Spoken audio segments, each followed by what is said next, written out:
अल्लाह का शुक्र है कि वो सब चीज़ें को रद्द करते हुए कामयाबी मिली और उसकी बड़ी खुशी है।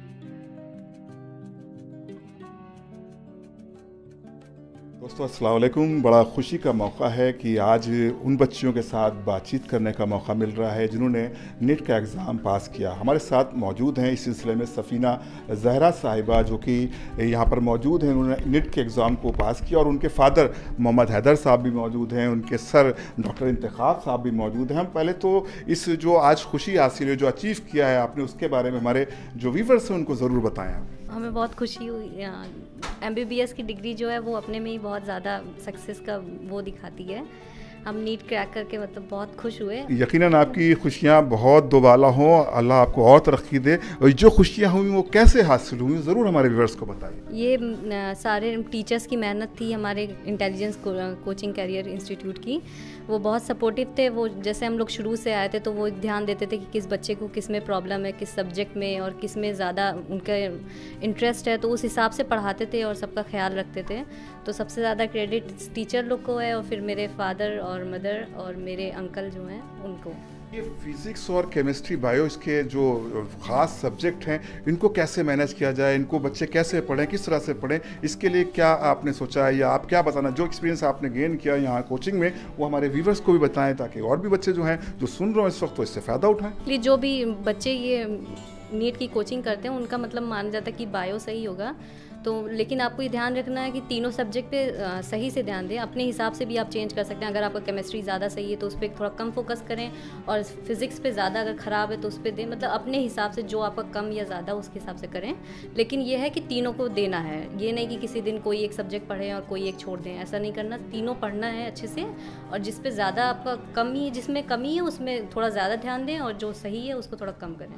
यानी कि ये बताना चाह रहे हैं कि जो भी आप सब्जेक्ट लें उसको बैलेंस करें, अपने टीचर के साथ डिस्कस करेंगे किस तरह से हम इस चीज़ों को बैलेंस कर सकें ताकि फ्यूचर में किसी तरह की परेशानी ना हो। और बहरहाल आज आपने जैसा बताया और आपके चेहरे से भी नुमाया हो रहा है कि आज वाकई खुश हैं, और हम दुआ करते हैं, इंटेलिजेंस की टीम पूरी दुआ करते हैं कि आप हमेशा खुश रहें और हर रास्ते पर कामयाबियाँ हासिल करती रहें। और एक बात ये भी जानना चाहेंगे कि आपसे कि आपको कौन सा कॉलेज अलॉट हुआ?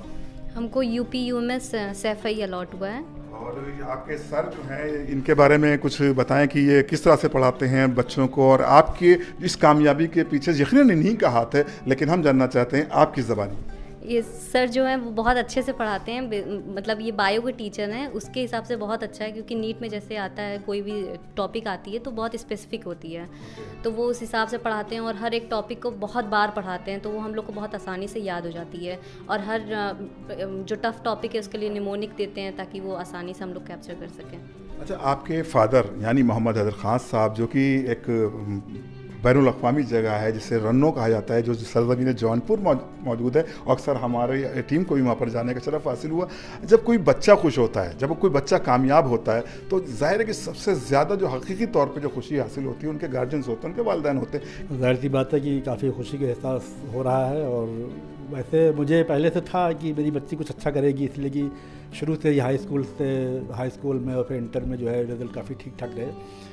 और फिर उसके बाद यहाँ पे जब एडमिशन करा दिया गया इंटेलिजेंस कैरियर इंस्टीट्यूट में, तो और ज़्यादा वो यकीनी हो गया कि जिस तरह से यहाँ टीचर्स लोग काफ़ी बच्चों के ऊपर फोकस करते हैं, काफ़ी लेबोरियस टीचर लोग यहाँ पे जो हैं, तो उससे वो पहले से था कि वो कंफर्म था कि हो जाएगा।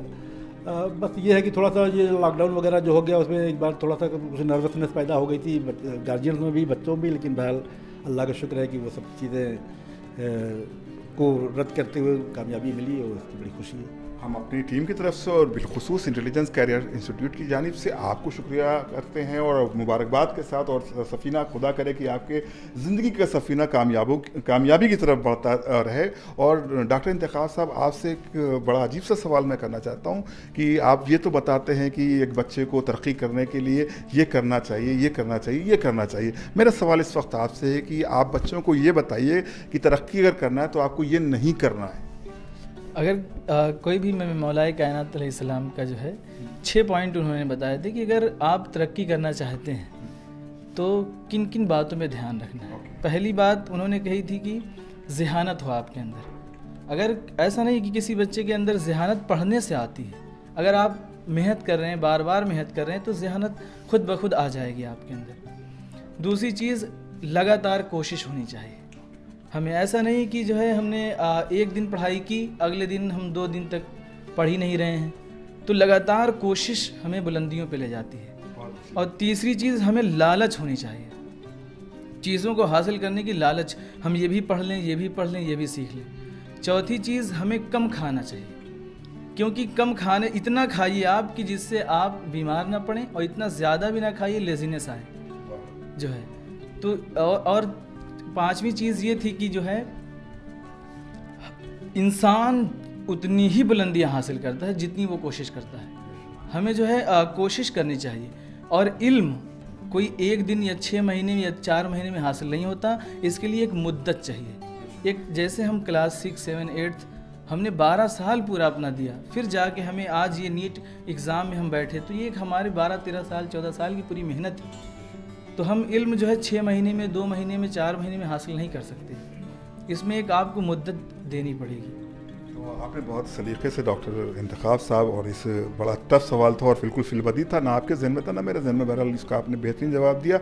और हम व्यूवर्स आपका भी शुक्रिया अदा करते हैं कि आपने इस पूरे प्रोग्राम को मुसलसल हमारे चैनल्स पर देख रहे हैं। और आपका सफ़ीना कि आपके लिए मैं पहले भी दुआ कर चुका हूँ, और बिलखुसूस लायक मुबारकबाद आप हैं कि आपने, क्योंकि हमारे माशरे में अब तो खैर ये एक अवेयरनेस आ गई है कि हम बच्चियों पे ध्यान नहीं देते थे, बच्चों पे ध्यान देते थे, लेकिन जब हम जागे तो हमने महसूस किया कि बेटियां जो हैं वो बेटों से कम नहीं होते, बल्कि 2 कदम आगे होती, और यही मुआशरे के निज़ाम को इंशाअल्लाह मेंटेन करेंगी, आगे बढ़ाएंगी। इन्हीं बातों के साथ सफ़ीना, आपको एक बार फिर पूरी टीम की तरफ से, इंटेलिजेंस टीम की तरफ से बेस्ट विशेस। शुक्रिया अदा करना चाहता हूँ अपनी पूरी टीम का, जिन्होंने पूरी मेहनत से उनके साथ जो है मेहनत किया है। पहले जब ये बच्चियाँ यहाँ पे आई थी, उनके पेरेंट्स यहाँ पे लेके आए थे, तो उनका यही था कि जो है 1 साल हम तैयारी कराते हैं, इसके बाद जो है नहीं होगा तो फिर नेक्स्ट टाइम कराते हैं। लेकिन उनमें से कुछ बच्चियाँ ऐसी निकली जो इतनी ज़्यादा मेहनत किया, टीचर्स भी उनके साथ इतनी मेहनत किए कि वो फर्स्ट अटेम्प्ट में ही जो है उनका सेलेक्ट हो गया।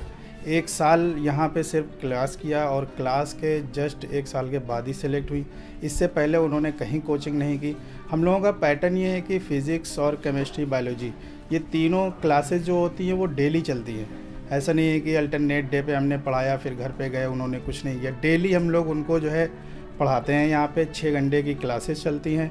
हमारा सबसे रीढ़ की हड्डी मान लीजिए होती है टेस्ट, जो ऑफलाइन टेस्ट हमारी होती है वो यहाँ पे और दूसरी कोचिंग से अलग हट के होता है। उसका पैटर्न ये होता है कि जो भी टीचर्स हमारे यहाँ पे क्लास में पढ़ाते हैं वो ऑफलाइन में टेस्ट नहीं लेते हैं, क्वेश्चंस वो नहीं देते हैं, दूसरे टीचर्स देते हैं। क्योंकि बच्चे अगर यहाँ पे जो टीचर्स पढ़ा रहे हैं वही टेस्ट ले लेते हैं, फिर उनके मार्क्स आ जाते हैं। लेकिन हमें क्या होता है कि बच्चों को दूसरे टीचर्स टेस्ट लेने हैं, जैसे नीट का एग्ज़ाम दूसरा कोई लेगा, तो इस वजह से इस तरीके की प्रैक्टिस कराई जाती है कि आपका एग्ज़ाम कोई दूसरा लेगा, तो यहाँ पे टीचर पढ़ाते कोई और है, टेस्ट कोई और लेता है। इस वजह से हमारे यहाँ के बच्चे ज़्यादा सेलेक्ट होते हैं। यही वजह रही है कि जो हमारे यहाँ से लगातार सिलेक्शन का रेट जो हाई जा रहा है, वजह यही रही है कि उनके लगातार टेस्ट होते रहें, और टेस्ट में इनके मार्क्स कभी भी ऐसा नहीं रहा कि जितने मार्क्स अभी आए, जैसे अलीज़ा हसन के 637 मार्क्स आ गए, सकीना बानो के 632 मार्क्स आ गए, कभी भी ऐसा नहीं रहा कि इन बच्चों के मार्क्स जो है इतने ज़्यादा कभी नहीं आए थे टेस्ट में। तो हमारा टेस्ट का पैटर्न ये होता है कि अगर कोई भी बच्चा यहाँ पे 550, 560 नंबर लाता भी है तो उसमें 100 प्लस मान के चले कि प्लस ही रहेगा नीट एग्ज़ाम में।